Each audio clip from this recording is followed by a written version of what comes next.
Alright, welcome to my next mobile vlog. So what I want to talk about specifically, as I went home for the day, or for the last 2 days, to get some things that I had that the student organization for Catholics on campus needed, and I had several, so I went home and got them. It was Mardi Gras related, and I went home and got them. And I'm coming back today now to head back to my college campus. And I suppose what I want to talk about first off is we've all seen the last couple days the kind of stuff I've been going through with my religion. We've all kind of, seen what I've been posting, what I've been talking about. It's raised some concern with people. And as it usually happens with most of these things, I have to figure it out for myself. I mean, very rarely with questions like this do I actually get answers from people that I actually appreciate or want. So this hat is ridiculous. I have several, and I thought I would grab a few, but it looks really ridiculous. Right now, at least. But anyway, so, really what it's all been boiling down to has been me trying to understand what's been going on in the Catholic Church. And this has been terrible for me. And pretty much I've been on the verge of losing my religion. And what it took, finally I guess, was my own assertion that a pope can't possibly fall into heresy. That means it can't happen. And I suppose what I mean by that is it can no longer be a thing. Because if it is, then Christ's promise is forfeit. If heresy, claims the highest office, and claims the church, in its entirety, then, then there is no point to the religion anymore. There just isn't. I mean, the whole thing was for nothing. Christ, who knows what happened, who knows why, it turned out that way, but it just so happened to. So, and I won't pretend like I would even know how that, would have honestly taken place. These lights make see it better. Okay, there we go. That's much better. That is much better. Well, I guess well, I could, but not really. So I suppose that essentially what finally helped me understand all this was basically that realization that a heretic can't be pope. And essentially, I guess, it just can't be a thing. And aside, this is, private interpretation. It's Catholicism, okay? It's basic common sense. Sometimes you don't need an expert to tell, you don't need an expert on plumbing to tell you your sink is stopped up. Okay, if your sink doesn't drain, then your sink is stopped up. You don't need an expert master plumber to understand that. I mean, it's obvious when your sink is stopped up. So, same thing with Catholicism, and same thing with, understanding heresy. Heresy is manifested when somebody says it, or somebody speaks it, or teaches it, or when the act occurs. When a baptized Catholic deviates from Catholic teaching, they commit the sin of heresy. So, it's obvious then that, you don't need, big fancy theological experts to tell you when someone is heretical if you know what you're talking about. I mean, you don't necessarily need to be a historian to understand history. You don't necessarily need to be, a combat veteran to understand how an M16 works.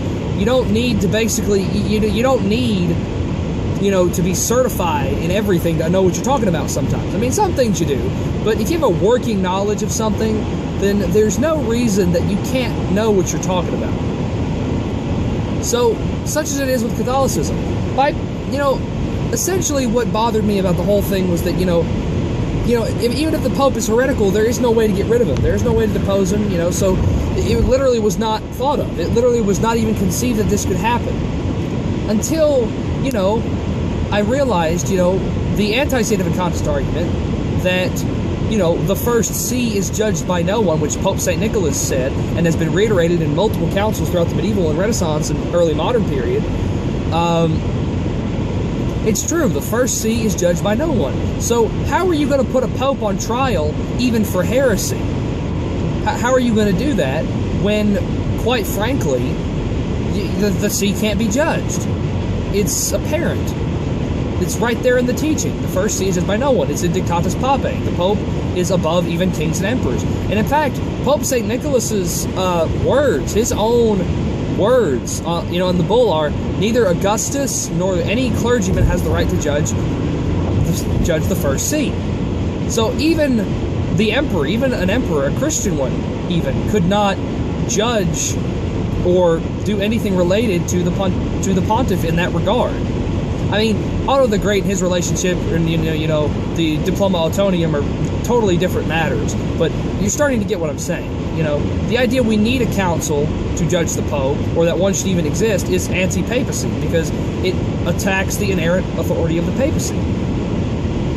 And Pope Francis, if a pope is attacking the faith, if a pope is, not promoting the religion, if he's not promoting the faith, if he's preaching heresy, then people have to realize that, whoa, we have to correct this. We have to, oppose this, because if we don't, we attack the authority of the papacy. We undermine it in a different way by going along with it if it was to teach heresy or something that was manifestly against Catholic doctrine.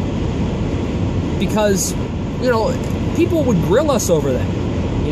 I know several Protestants, who have, I don't remember, I may be remembering the story, not exactly, but I know that the basis of these events happened because they were relayed to me by a minister for the student organization. We had this Protestant kid come into the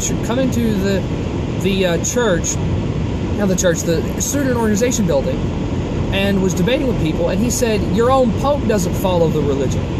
So your religion by its own decrees. So how can you say the papacy is anything?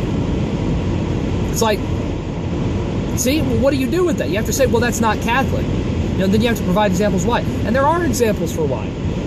Cum ex Apostolos Officio and those other links, which I will include in the description below, to places that give you the links and places that give you the information, I will post in the comment section, and I will post from my Facebook where I put them initially, and you can read for yourself and you can see it. Don't let me tell you, go read it, because, and this is partially massive in the fact that I don't actually honestly remember everything about what I was reading about. I don't remember every single thing from that particular reading that I was doing. And basically what it says is how it outlines it in canon law, how previous popes have outlined it, is that if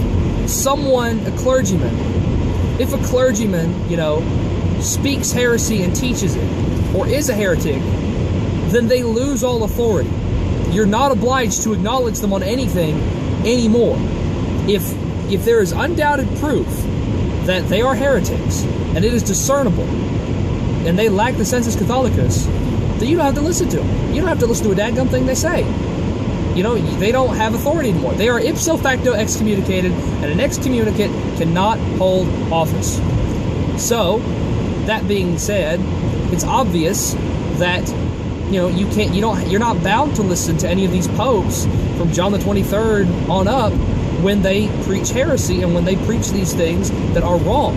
You're not bound to the documents of the Second Vatican Council, which these popes initiated, if it contradicts Catholic teaching plainly, which it does. You can rewrite it and misconstrue it to mean something else, but that's bad scholarship.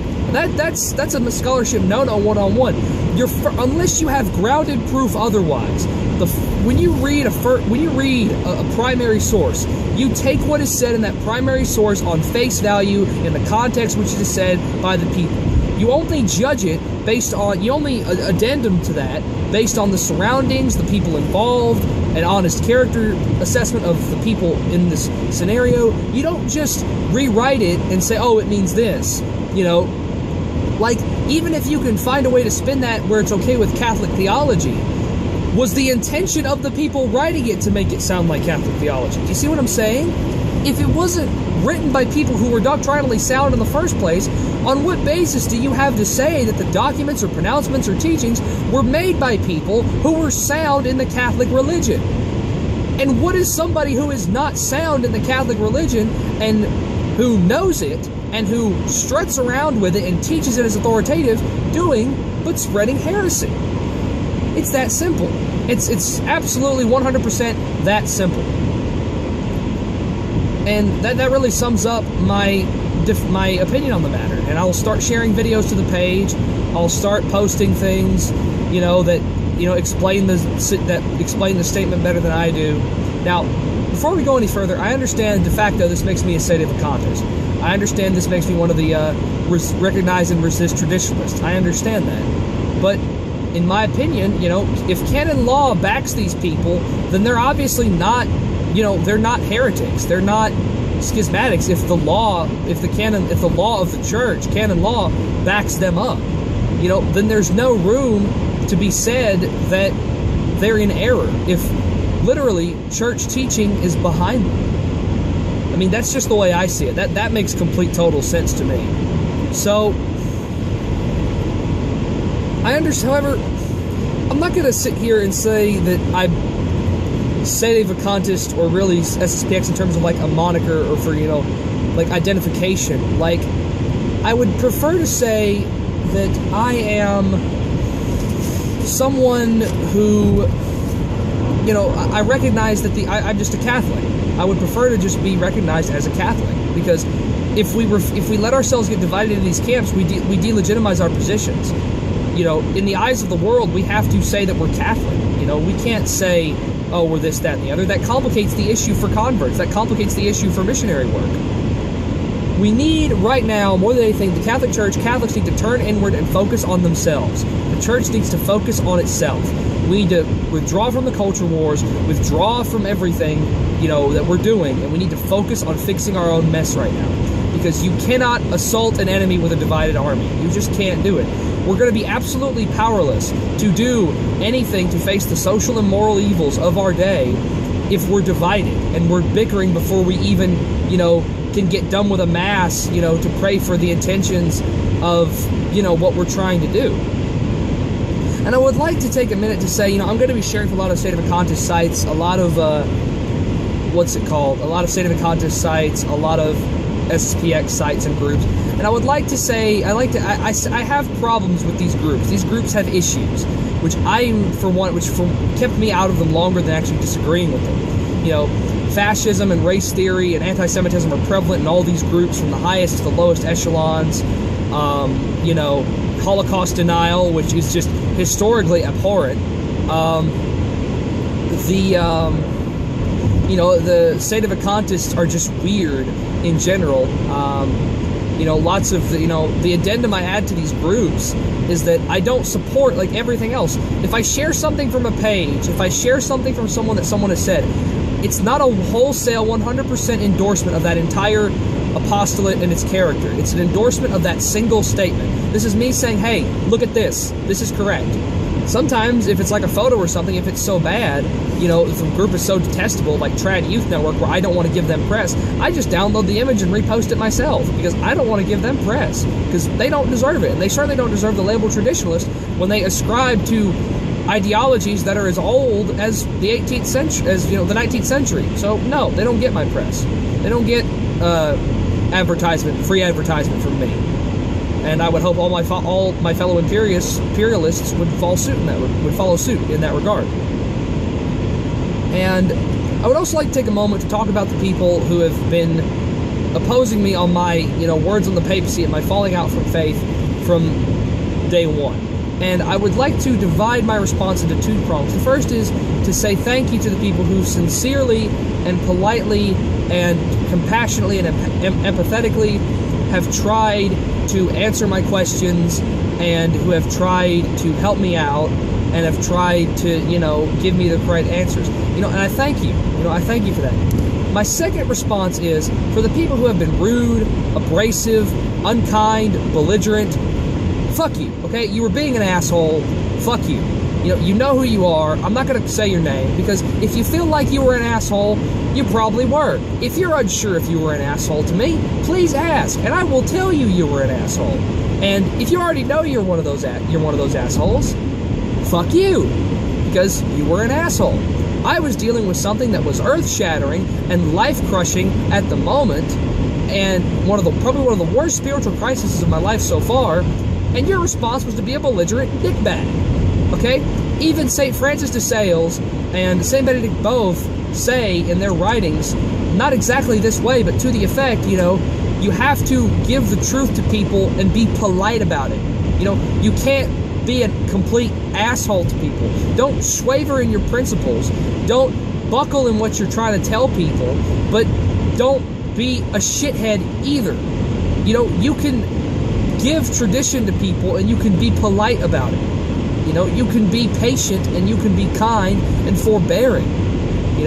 The necessity, the nature of the Catholic religion demands that.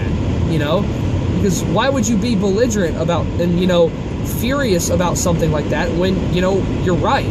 Just calmly, deliberately, politely, empathetically, give these people, the truth. And that goes to fellow Catholics as well. If you see a fellow Catholic who is not of ill will, who is struggling with historical issues, or religious, my mind was somewhere else, religious, theological, spiritual issues, be patient and kind with them and give them the benefit of the doubt.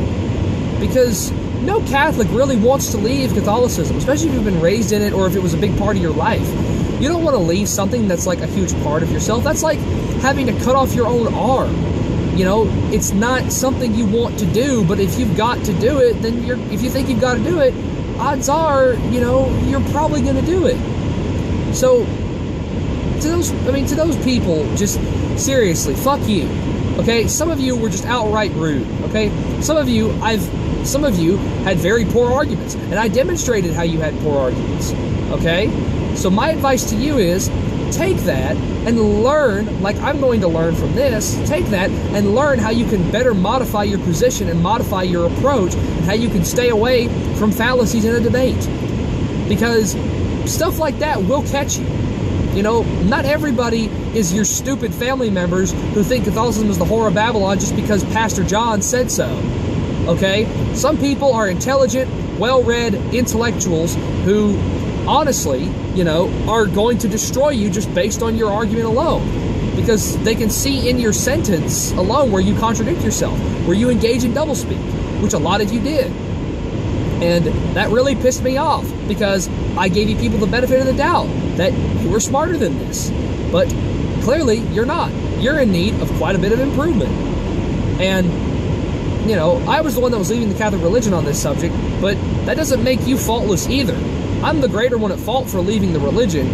You were trying to protect it and keep me in it, but you were doing it in such a way that made me not even want to deal with you fuckers anymore. Because you do the same shit over and over again, just being combative. You need to stop that. So I have about a minute left on this, according to my phone at least. I don't want to have to splice this into 2 videos. So I'm going to turn it off here, and I'm going to say, to all the people who, this is my position now. What you've heard now is my position. If you have questions, please wait a couple days before you say anything, because I'm going to be posting links, I'm going to be posting articles, I'm going to be posting, different things. I'm going to be making amends with people. I alienated a lot of people who would have been my good allies on this subject, and I want to apologize to them too, because I'm so sorry that I doubted you. I'm so sorry that I didn't listen to you when you came to me. But what I said about the other people may well apply to you. So I'm going to end this here, and stay tuned for more updates on this situation and on all this stuff as it develops.